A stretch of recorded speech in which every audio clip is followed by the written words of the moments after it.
hanya Allah lah yang memberikan sakinah dalam kehidupan kita. Walladzi anzala sakinata fi qulubil mu'minin. Dialah Allah yang menurunkan sakinah.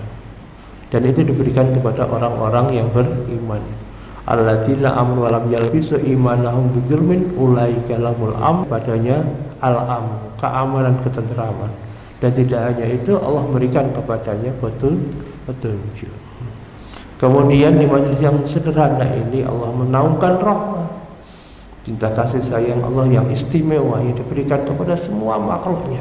Tapi wabil khusus kepada orang-orang yang beriman adalah cinta kasih agar kita senantiasa diberikan kemudahan untuk senantiasa mentaati Allah Subhanahu wa taala. Kemudian tidak hanya itu, kita mendapatkan penjagaan dari para malaikat dan doa-doanya.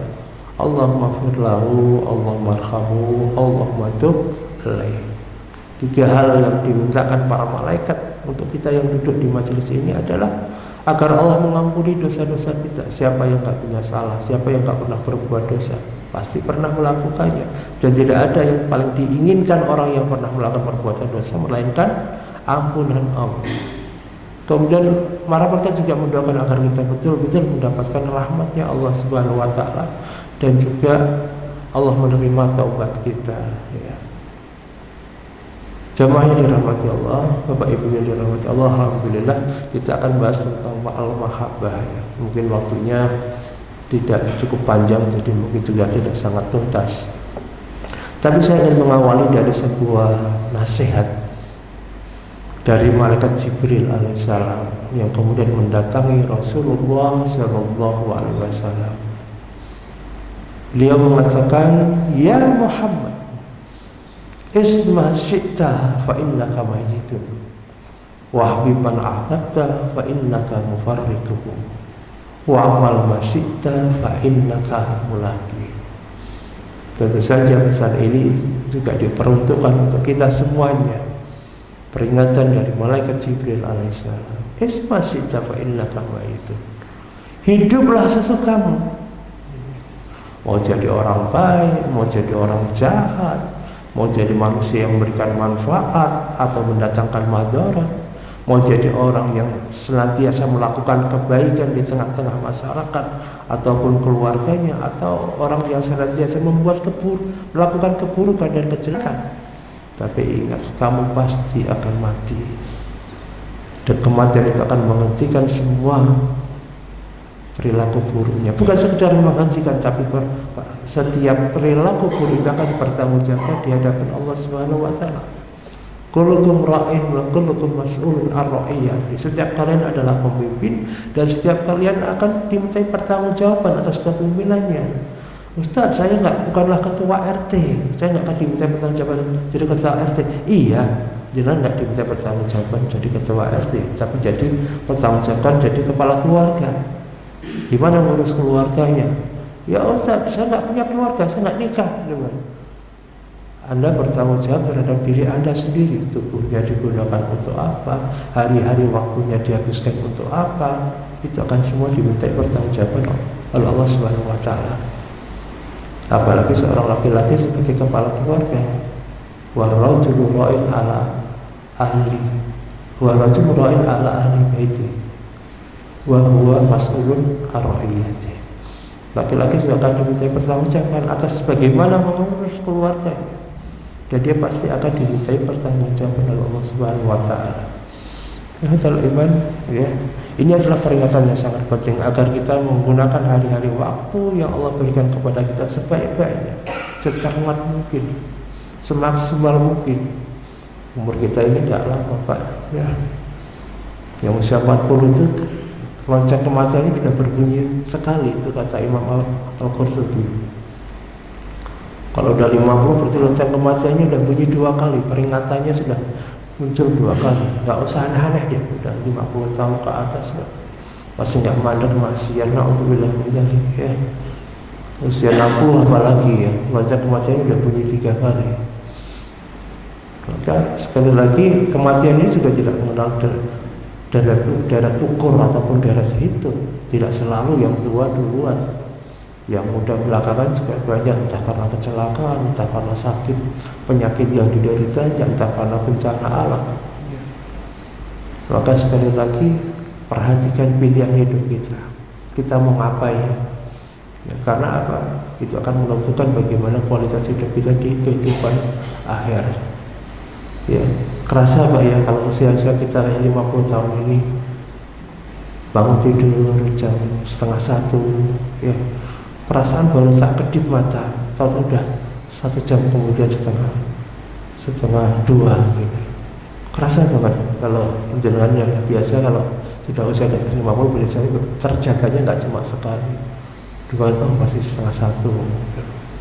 Oh sudah jam 3 gitu. Jam 3:12 ya, adzan subuh baru bangun, mulainya lewat gitu. Jamaah yang dirahmati Allah Subhanahu wa taala. Kemudian yang kedua yang dinasihatkan oleh Malaikat Jibril alaihissalam adalah wahbi man ahbabta fa innaka mufarriquhu. Silakan kalian mencintai apapun yang kalian ingin mencintainya, siapapun yang ingin kalian mencintainya, tapi ingat pasti kamu akan berpisah dengannya. Jadi pandai-pandailah meletakkan al-mahabbah atau perasaan cinta itu kepada sesuatu.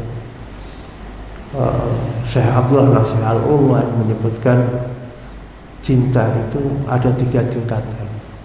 Yang pertama tingkatan yang tertinggi disebut dengan al-mahabbatul ulya. Para ulama menyebut al-mahabbatul ulya ini adalah mahabbatullah, cinta kepada Allah. Itu adalah cinta yang tertinggi. Diikuti dengan cinta kepada Rasulullah SAW, itu adalah cinta yang tertinggi. Lalu kemudian level yang di bawahnya, kedua atau menengah, disebut al-mahabbatul wusta, adalah al-mahabbah fillah, cinta karena Allah. Jadi cinta-cinta yang lain harus bisa dipastikan cinta itu karena Allah, ya. Bukan sekedar perasaan, mengikuti perasaan kata hati saja, tapi memang ini adalah wujud cinta karena Allah. Dan Allah Subhanahu wa taala memperingatkan kita di dalam surah At-Taubah ayat 24. Bismillahirrahmanirrahim. Qul in kana aba'ukum wa abna'ukum wa ikhwanukum wa aswajukum wa asiratukum wa amwalun iktaraftumuha wa tijaratun ta'sawna kasadaha wa masakin tardawna ahabba ilaikum minallahi wa rasulihi wa jihadin fisabilihi fatarabbasu hatta ya'tiyallahu bi amri wallahu la yahdil qaumal fasikin. Katakanlah wahai Muhammad, katakanlah kepada umatmu, jika orang tuamu, abahmu, wa abnakum, anak-anakmu, wa ikhwanukum, saudara-saudaramu. Para ulama menyebutkan begitu indahnya bacaan Al-Quran itu disebut secara berurut sesuai dengan selera kata hati manusia. Karena yang 3 awal ini hubungan darahnya kuat banget Pak. Orang tua nggak ada namanya mantan bapak, mantan ibu. Kalau ada anak yang durhaka tidak mengakui orang tuanya, tidak akan mengubah status siapa bapaknya, siapa ibunya. Tidak ada mantan bapak, mantan ibu itu.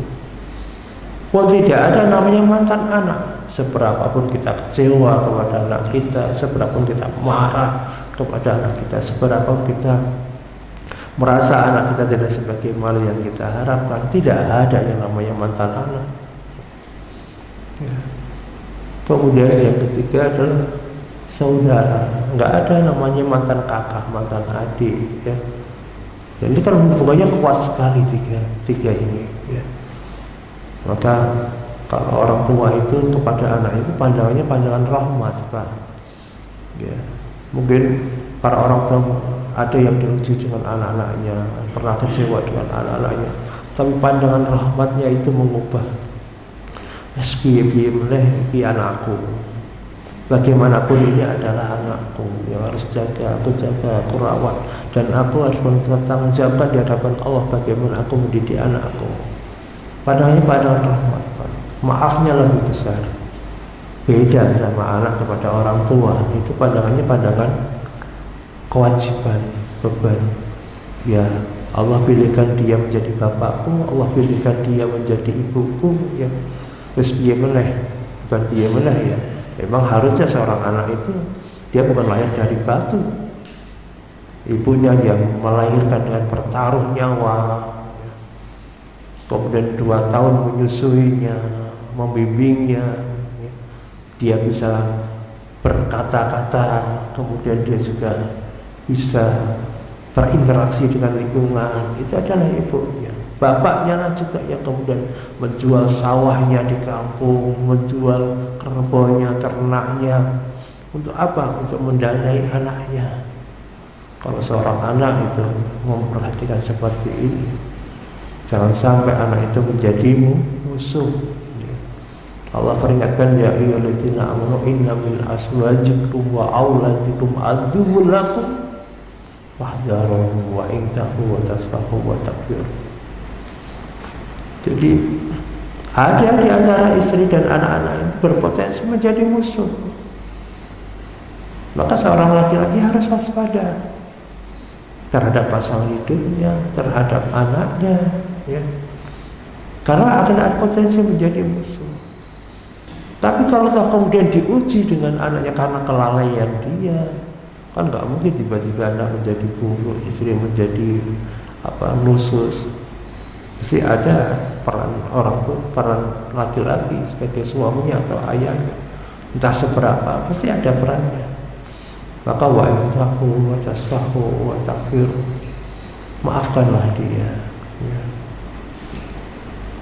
Kemudian mohonkan ampun untuknya. Itu sikap kita sebagai seorang laki-laki jantan, ya.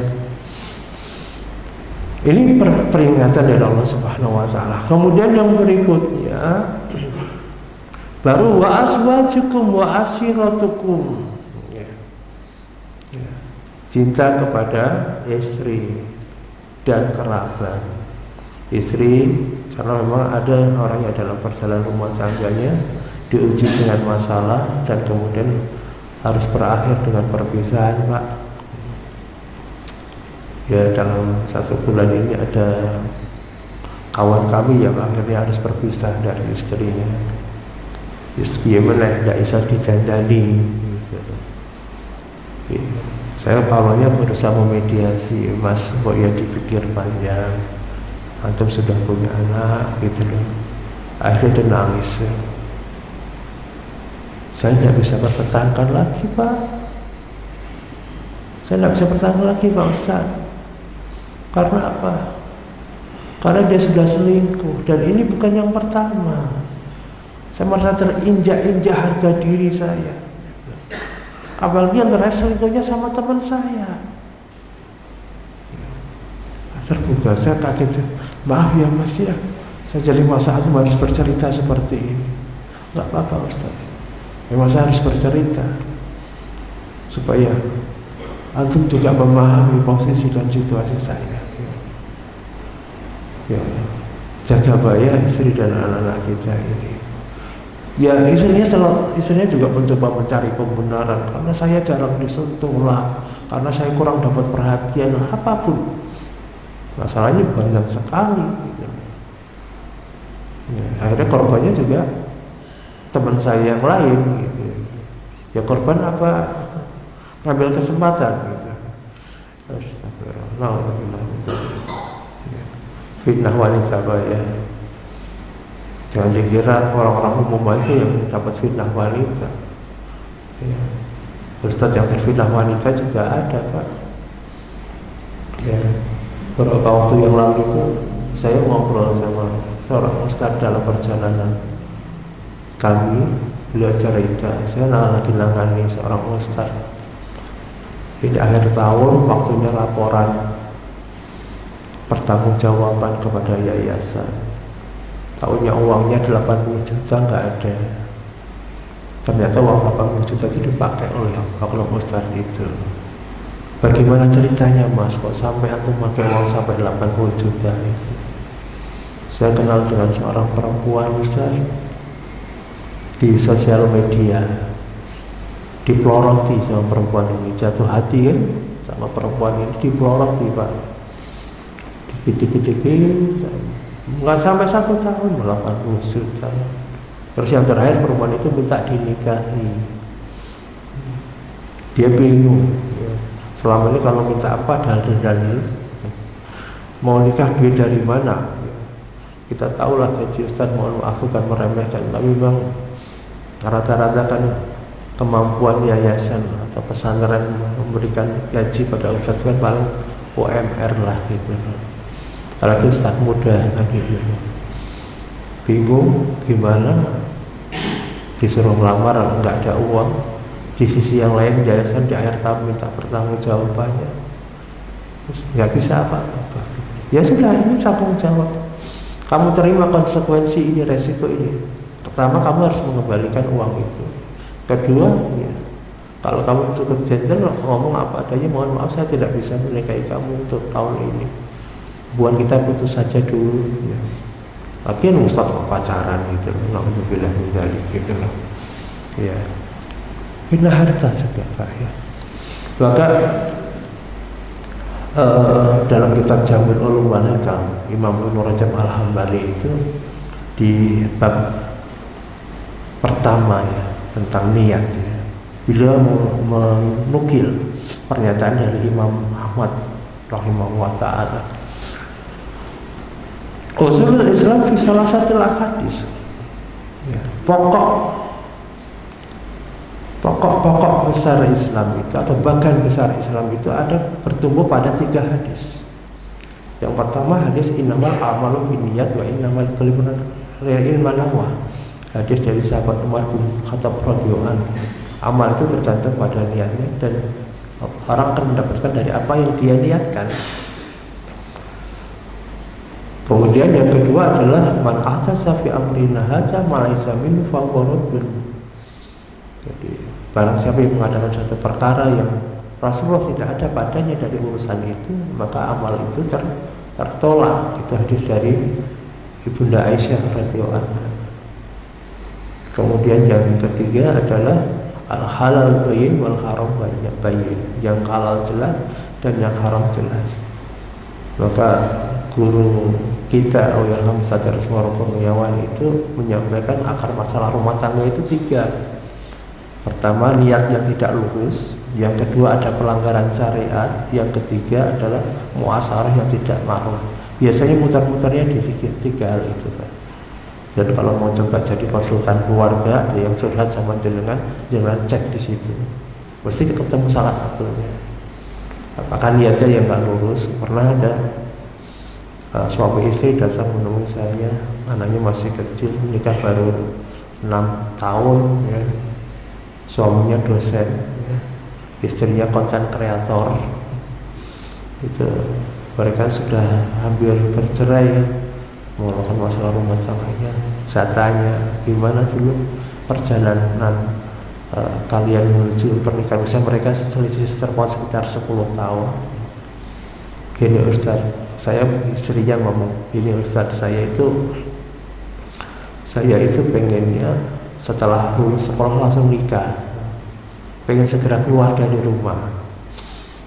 Jadi harus waspada nih bapak-bapak, kalau putri jalan sudah pengen buru-buru nikah itu jadi udah nggak betah sama jenengan. Istighfar ya. Entah apa masalahnya kok sampai begitu. Akhirnya dia ketemu dengan dosennya, yang kemudian dosen muda ya. Kemudian kayak bijaksana orangnya, terus kemudian dia datangi ke rumahnya dosen itu, terus kemudian minta dinikahi. Kendel juga ini perempuan akhwat ini. Akhirnya sudah mereka menikah. Itulah bahasa bilang itu. Niatnya dengan tidak lurus sih. Niat nikah kok pengen keluar dari rumah, itu niatnya nggak lurus, perlu diluruskan kembali. Ya. Jadi kalau yang kedua ada pelanggaran syariat. Pelanggaran syariat apa? Kadang banyak rumah tangga itu ya ada seorang kaum ya, beliau bingung nih, Ustadz, saya itu biasa menyelesaikan masalah orang-orang. Kadang orang bertengkar, saya mediasi, selesai. Tapi saya menghadapi masalah saya sendiri ya repot juga. Dia bilang gitu. Yang kakak kandung saya lah, yang ibu saya lah, yang berantem sama istri saya lah. Ya, saya berikan solusi bla bla. Nah itu juga Ustaz, saya sudah melakukan pembatasan diri bagaimana hubungan istri saya dengan ibu saya, dengan kakak saya, supaya tidak saling masuk. Nah, ya udah tepat dia bilang itu. Ya meskipun saya masih awam agama, tapi saya sudah melakukan itu Ustaz, dia bilang itu. Nah kata awam agama itu menarik perhatian saya. Nyun sewu Pak, jenengan sholatnya gimana? Nah itu dia sholat. Saya sholat Ustaz, tapi kadang bolong-bolong. Ustaz bolong-bolong, sholat bolong-bolong itu gimana? Ya, sholatnya bolong-bolong. Itu masalahnya, saya bilang gitu. Sadar nggak Pak Jalan? Itu masalahnya. Udah pulang dari sini taubat dan nasuha. Karena jangan nggak bisa meninggalkan sholat sekali berharap kemudian bisa diganti dengan 1 juta rakaat. Nggak bisa. Kecuali dengan taubat dan nasuha. Taubat, jangan mengulangi lagi. Terus saya nasihati dia untuk mendoakan istrinya. Karena dulu ketika setelah akad nikah belum mendoakan istrinya. Ya mohon maaf kalau ada yang konsultasi di tempat saya dulu akad nikahnya belum mendoakan istrinya. Biasanya saya mendoakan istrinya. Karena masalahnya itu undur-undurnya di masalah wilayah hati. Ya, hatinya nggak nyambung gitu loh. Padahal hati itu dalam kekuasaan Allah. Kebaikan istri nggak kelihatan, kebaikan suami nggak kelihatan, maka ini harus didoakan dengan doa perlindungan. Allahumma inni as'aluka khairaha wa khaira ma jabalta alaihi wa a'udzubika min syarriha wa min syarri ma jabalta alaihi. Udah pernah kita bahas Pak ya terkait dengan itu. Penting itu. Ya. Jadi kemudian kalau 5 poin yang awal ini disebutkan ini adalah berkenaan dengan fasab, ya. Orang-orang yang kita cintai. Ya. Yang 3 ini wa amwal litaraftumuha wa tijaratan tahsawna kasadaha wa masakinu tarduna. Harta yang bertahun-tahun kita usahakan. Ya. Siapa sih nggak suka harta? Siapa sih nggak mau duit? Ya, gitu.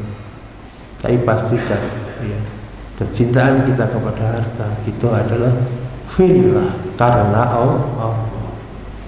Ketika jenengan mau rumah, ya Allah ya Rabb, ya, mudahkan hamba bisa merampungkan membangun rumah ini agar aurat keluarga hamba tertutup, agar mudah bagi kami untuk menegakkan tulang tubuh kami untuk beribadah kepada-Mu. Ketika jenengan makan enak, itu berdoa kepada ya Allah ya Allah, jadikan makanan setiap suapan ini ada keberkahan di dalamnya, sehingga mudah bagi saya untuk bangun di keheningan malam untuk melaksanakan qiyamul lail. Mudahkan bagi kami untuk berlapar-lapar di siang hari dengan saum sunnah. Bentar lagi masuk Ramadan Pak ya. Bentar lagi juga masuk bulan Rajab. Bulan Rajab itu bulan keluarga. Ya, bulan Rajab mudhar, Rajab yang terpisah. Ya, ini bulan keluarga. Dzalika dinul qayyim wa la tadlimu fihinna anfusakum. Itulah ketentuan agama yang lurus, maka janganlah kalian saling menzalimi di bulan tersebut, ya. Yang sempat tidak ramu-ramu masalah dengan pasangannya, segeralah berdamai, ya. Apalagi bulan Rajab, jangan bikin kisruh, jangan bikin gaduh, jangan bikin cekcok tengkar, ya. Segera ketika ingat ini bulan Rajab, gitu. Ya. Harta yang diusahakan, siapa yang tidak suka dengan harta? Tapi hari ini kita saksikan saudara-saudara kita di Sumatera yang diuji oleh Allah. Rumah yang bagus-bagus, kendaraan yang mewah-mewah, isinya di dalamnya adalah mayat. Karena yang ada di dalam mobil itu tidak bisa keluar. Itu mungkin pagi harinya, kemarin harinya, ya masih bisa menikmati semua fasilitas itu. Apalagi bukan sekedar banjir biasa, banjirnya lumpur. Ketika lumpurnya padat, sudah rumahnya tenggelam, itu nggak bisa dikembalikan, harus bangun baru lagi. Ya. Mau dikerok, ya Allah, astagfirullah. Saudara kita diuji, Pak, doakan ya Pak ya. Saya pas ngisi di Kemorong ada yang nanya, Ustaz, mereka kan saudara kita, orang-orang Muslim yang baik, ya, yang apalagi Aceh, itu orang-orang yang taat, kenapa diuji Allah dengan ujian yang sebesar itu? Ada ayatnya Pak, wattaqu fitnatan la tusibanna alladziina dzalamu minkum khassa wa'lamu annallaha syadidul iqab. Takutlah kalian kepada fitnah, bencana yang tidak hanya menimpa kepada orang-orang yang zalim saja di antara kalian. Itu gara-gara perilaku segelintir orang, para pembalak liar itu, atau oknum-oknum pejabat yang tidak bertanggung jawab. Itu berat loh Pak itu. Kira-kira tobatnya bisa nggak orang-orang itu? Ribuan, 1000 lebih kemungkinan yang meninggal dunia. Kira-kira tobatnya diterima nggak itu? Ya tobatnya mungkin diterima Pak, koruptor-koruptor itu. Tapi gimana urusan di akhiratnya? Potensinya muflis Pak, bangkrut Pak. Coba 1000 orang itu akan menuntut dia melahir nanti kepada mereka semuanya. Habis Pak harta, amalnya habis Pak. Maka ada Ustaz itu menyampaikan, tobatnya koruptor itu gimana ya? Tobatnya koruptor itu adalah memiskinkan dirinya. Ceritanya ini kan ada juga beberapa kawan kita nih Pak ya, yang tidak amanah dalam harta. Ya, bahkan ada yang mengelapkan dana pesantren itu sampai 550 juta, konon lebih. Alasannya untuk investasi. Investasi kok tidak ngomong-ngomong ya. Investasi kok tidak ngomong-ngomong. Begitu waktunya bayar gaji Ustadz di pesantren, uangnya nggak ada. Begitu ada keperluan sana sini nggak ada, 550 juta Pak. Ya. Hartanya nggak cukup untuk mengembalikan uang yang sudah digunakannya itu. Dan ada kasusnya beberapa Pak, saya menemukan ini. Ada yang sampai kemudian ya Allah, dia nggak punya apa-apa, tapi yang dipakai oleh dia ratusan juta. Kalau di dalam kajian fikih itu dia terkena hajar taflis namanya Pak. Mas atau terkena hajar taflis. Apa itu hajar taflis? Ya karena aset yang kamu miliki tidak cukup untuk membayar gaji kamu, untuk membayar hutang kamu. Bahkan gaji kamu itu butuh belasan tahun untuk bisa menyelesaikan. Kalau misalnya dipakai semua untuk bayar hutang kamu itu tidak cukup belasan tahun kamu dengan gaji kamu yang kamu terima dengan pekerjaan kamu sekarang. Namanya hajar taflis. Apa resikonya terkena hajar taflis Pak? Gak boleh makan daging Pak. Gak boleh makan daging, gak boleh, kecuali dikasih orang. Iya, karena Pak uangnya prioritasnya untuk membayar hutang, ya. Untuk menyelesaikan hutang dia kan. Orang terkena hajar taflis itu kayak anak kecil itu loh Pak. Anak kecil kan nggak boleh pegang uang banyak-banyak. Nanti kalau nggak boros, ya kalau nggak bisa menggunakan salah. Nah dia kayak orang terkena hajar taflis itu udah nggak boleh pegang usaha. Yang ada adalah dia sudah menjalankan apa yang diperintahkan oleh orang yang dihutangi itu, kemudian ya pihak ketiga yang mengelola harta dia sedikit demi sedikit untuk membayar hutang itu. Lebih baik Pak itu di dunia Pak selesai meskipun menderita daripada di akhirat nanti muflis Pak. Orang itu maaf ya, orang di kehidupan akhirat itu sekalipun dia sudah pada posisi yang baik di surga, pengen nggak Pak? Jangan misalkan bayangkan dia berada di surga urutan kesekian misalnya, tingkatan kesekian. Kepingin nggak naik lagi levelnya? Pengen Pak. Nah di situ jalan kelingan, si fulan ini bayar utang karo aku. Tak tagih saiki. Tagih dengan apa? Amal kebaikan. Ya. Karena nggak dinar nggak berlaku Pak. Ya jual saya Pak. Kita nih yang masih punya utang itu Pak, segera yang dirampung nih Pak, daripada ditagih di akhirat nanti. Minimal bilang sama ahli waris kita. Jadi ketika kita meninggal dunia itu segera dibayarkan. Rasulullah SAW itu tidak mau melihat mensolatkan jenazah yang masih ada urusan utang yang belum selesai. Jangan dianggap sepele Pak masalah utang ini Pak. Berat nanti di yaumul akhir itu. Orang-orang yang digambarkan memiliki amalan sebesar gunung Tihama, tapi habaan mansuro. Karena apa? Salah satunya faktornya ini adalah berkenaan dengan masalah dia terfitnah harta dan tidak bisa menyelesaikan di kehidupan dunia. Waliyatubillah, alhamdulillah. Wa tijaratun tahsawna kasada. Ya, perniagaan yang kalian khawatirkan kerugiannya. Ya namanya usaha itu kadang ada keuntungannya, kadang juga ada ruginya Pak. Jadi jangan terkecoh. Misalkan ada yang menawarkan investasi, Ustaz, investasi di tempat saya, usahanya nggak jelas. Pokoknya setiap bulan saya bagi sharing keuntungan 5 juta. Wah elah tenang, usahanya nggak jelas, tapi menjanjikan keuntungan. Itu jelas investasi bodong gitu Pak.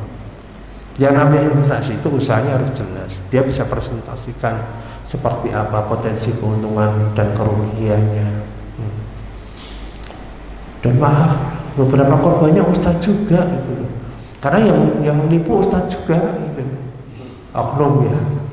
Oknum ustadz. Ya, lulusan Mahat Ali, ngomongnya pintar gitu loh. Kok diceritakan di sini tetap dia, apalagi gini ya.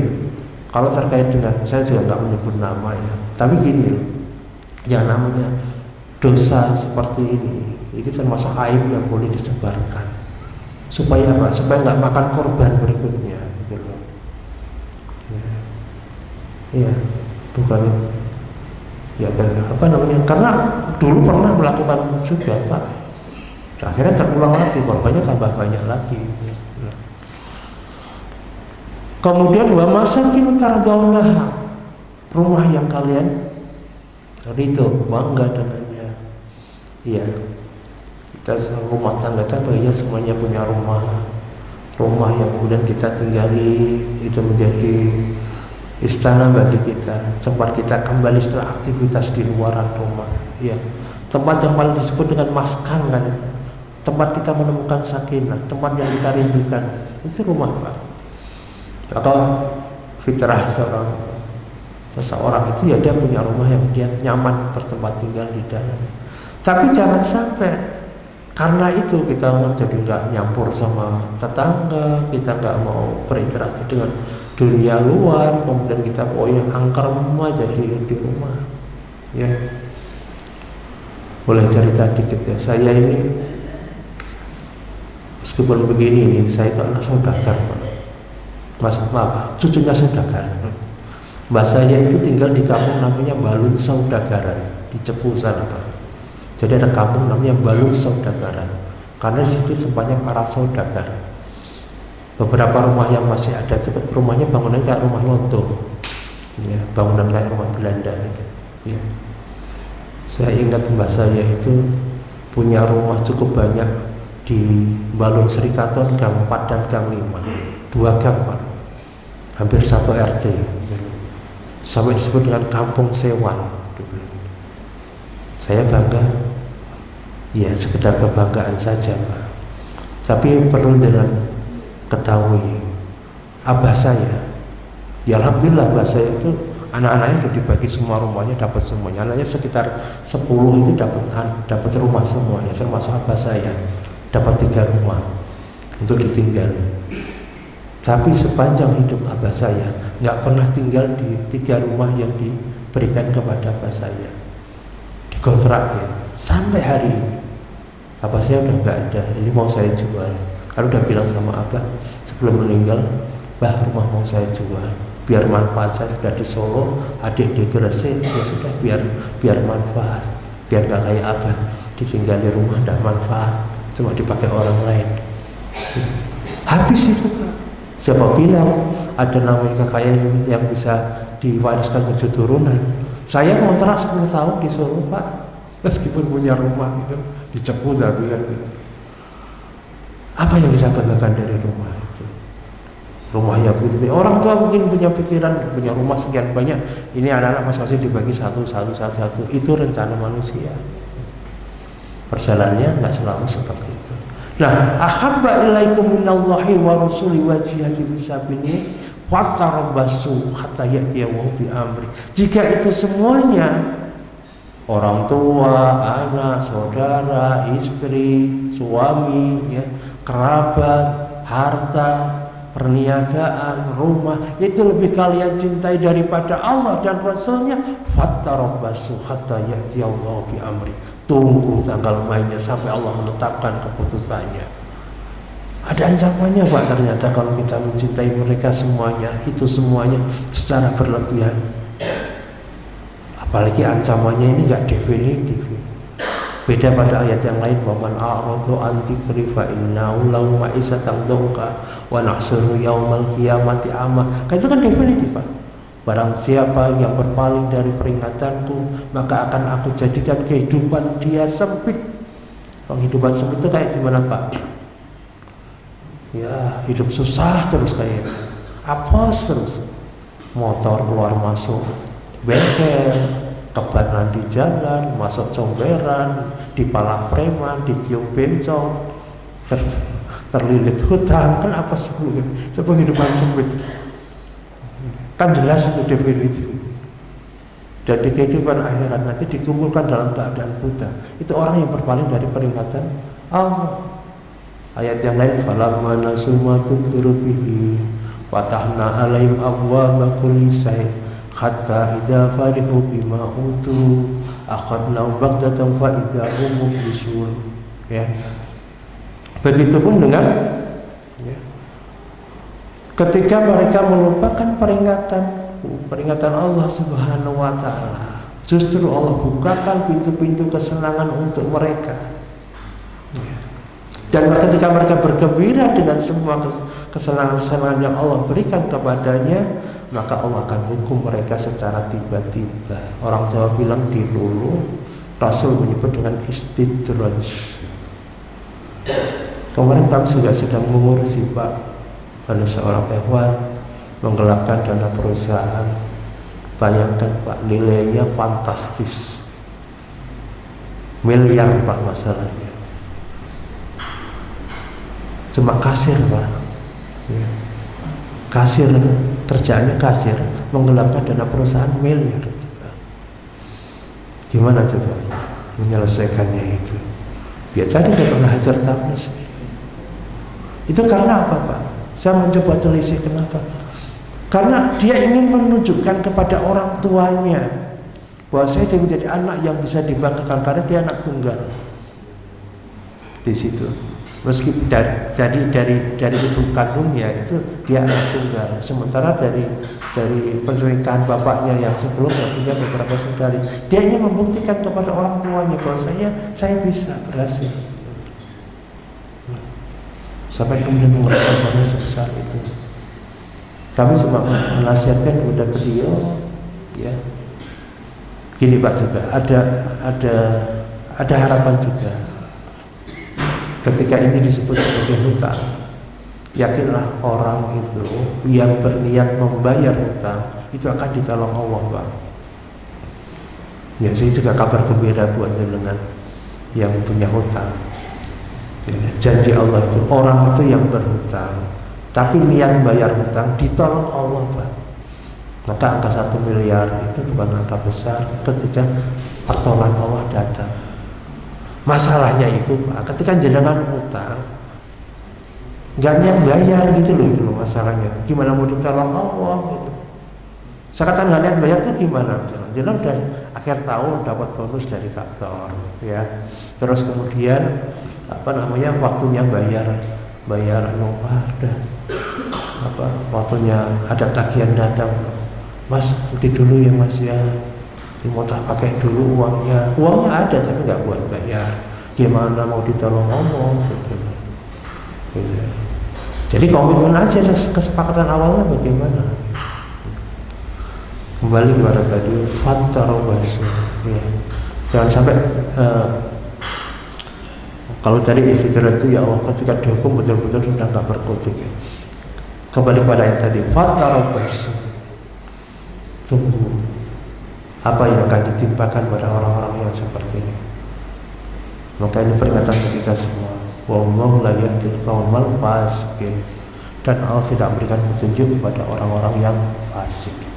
Maka kategori ini, kalau kecintaan kita bukan karena Allah, kata Syekh Abdul Nasir Ruwan, masuk pada kategori yang ketiga, ya. Al-mahabbatu adna, ya. Cinta yang hina, ya. Cinta yang buruk, ya. Hari ini ya Allah banyak saudara-saudara kita yang diuji, ya.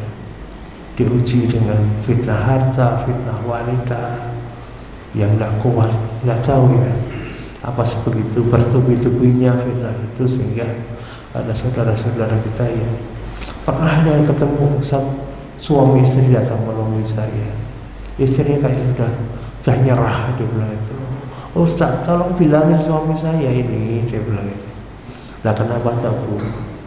Suami saya itu selingkuh 5 kali. Oh ya sementing hitung gitu loh. Saya tanya, mengatakan Pak, lalu semua tadi ke mana? Iya Ustaz, saya menyesal. Saya juga udah minta maaf sama istri. Menyesal dibalik kayak begini gitu loh. Ya Allah, Pak, dia bilang itu. Sudah berumur Pak, saya katakan. Sudah seumur gini loh Pak, dia bilang. Si bapak ini baru merasa menyesal betul karena apa? Selingkuhan yang kelima ini mengancam membunuh dia kalau nggak dinikahi gitu. Ya Allah, Pak, jadi orang laki-laki loh. Lagi pula ancamannya sekedar ancaman, belum tentu memang dia punya geng preman atau gimana, jangan takut sama dia. Justru jangan fokusnya hari ini supaya jiwa jenengan tenang, tobatan nasuha. Jadi kan udah 5 kali selingkuh, di antara sekian itu sih ada yang di antara suami istri orang kan itu loh.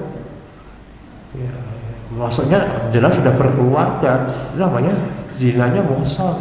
Ibarat orang hidup jelas bawa